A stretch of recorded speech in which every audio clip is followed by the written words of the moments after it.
Bugun biz sizlar bilan nafas shovqinlari haqida gaplashib o'tamiz.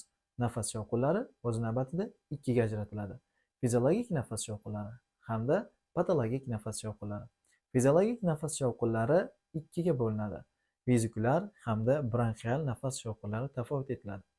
Bronxlarning ustida talaffuzda qattiq X harfini eslatadigan nafas shovqini bu fiziologik bronxial nafas shovqini hisoblanadi.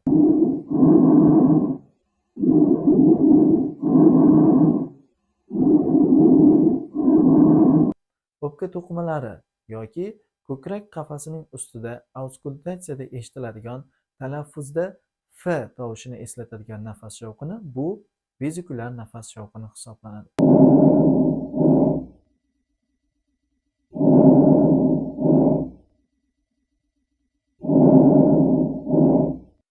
Patologik nafas shovqinlari nafas yo'llarining yallig'lanish kasalliklarini hisobiga yuzaga kelib, bularga stridor, quruq hamda nam xirillashlar, hansirash yoki krepitatsiyalarni misol qilishimiz mumkin.